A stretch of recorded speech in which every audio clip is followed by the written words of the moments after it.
नमस्कार। आज मैं एक वेश्या की भक्ति की कहानी आपको बता रही हूँ। वेश्या का नाम था वारमुखी। वह बहुत ही धनी थी। उसका महल बहुत बड़ा था। उसके महल में बहुत सारे सेठ और धनी लोग आकर उसका नृत्य और गायन वादन सुनने आया करते थे और उसे स्वर्ण तथा हीरे जवाहरात की थैली भेंट किया करते थे। उसके पास अकूत धन संपदा थी।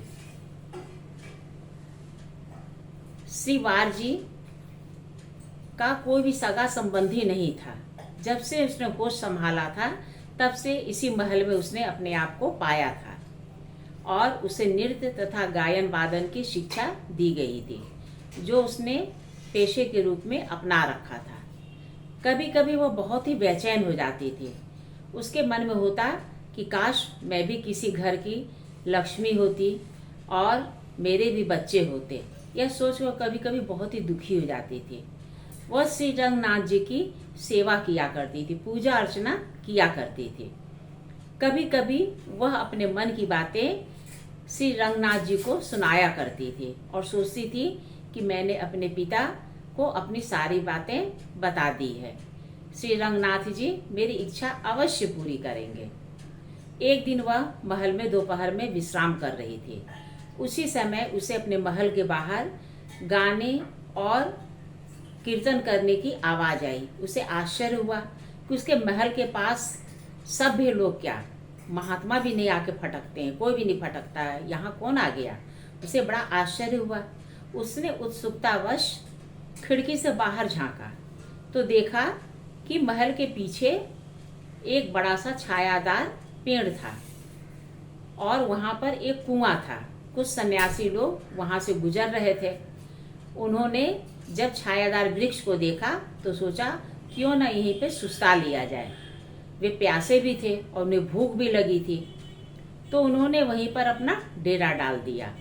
उन्होंने अपने अपने झोले से अपने आराध्य देव को निकाला और आसन बिछा के प्रभु को विराजमान करके भजन कीर्तन करने लगे। वारमुखी महल के बाहर दौड़ी आई और दूर से ही भूमि पर झुककर महात्माओं को प्रणाम किया। महात्माओं में जो सबसे बड़े थे उन्होंने पूछा, पुत्री तुम कौन हो और तुम्हारी जाति क्या है। वारमुखी संकोच में गड़ गई। उसने अपने पैर के अंगूठे से भूमि को कुरेदना शुरू कर दिया। उसे संकोच में जानकर महात्मा जी समझ गए कि यह बहुत ही संकुचित हो रही है। उसने कहा, पुत्री घबराओ नहीं, तुम अपना परिचय निसंकोच दो।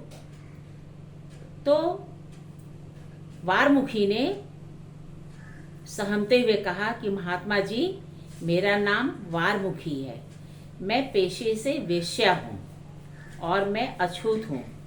कोई भी आदमी मेरे हाथ का पानी भी पीना पसंद नहीं करता है। आप लोग भूखे हैं लेकिन मेरे हाथ का भोजन तो आप ग्रहण नहीं करेंगे। इसीलिए मैं एक थाल में आप लोगों के लिए मुहर ले आती हूँ। कृपया आप उन मुहरों को स्वीकार करिए और नगर से भोजन की व्यवस्था करवा लीजिए। महात्मा जी ने कहा कि नहीं पुत्री, तुम भी ईश्वर की एक संतान हो और ईश्वर की संतान सब समान है। तुम हम लोगों को भोजन कराओ। वारमुखी घबरा गई, बोली कि नहीं महाराज, यह बहुत ही अनर्थ हो जाएगा, हमें पाप लगेगा, कृपया आप ऐसा न करें। लेकिन महात्मा जी ने कहा कि मैं तुम्हें आदेश दे रहा हूँ पुत्री, जाओ तुम हम लोगों के लिए भोजन लाओ।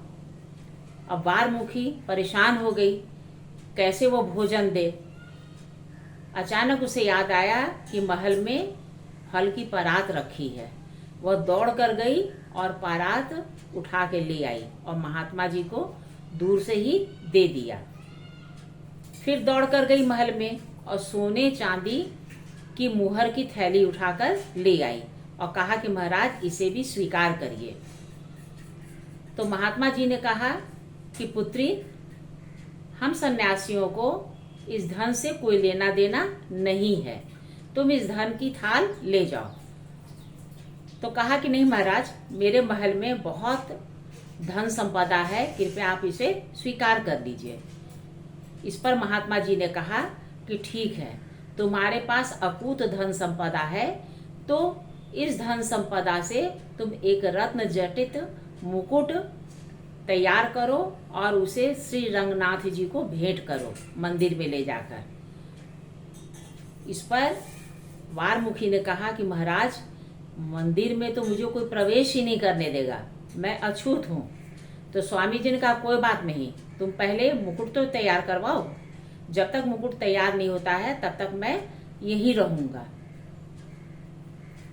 अब वारमुखी गई दौड़कर और सुनार को बुलवाया।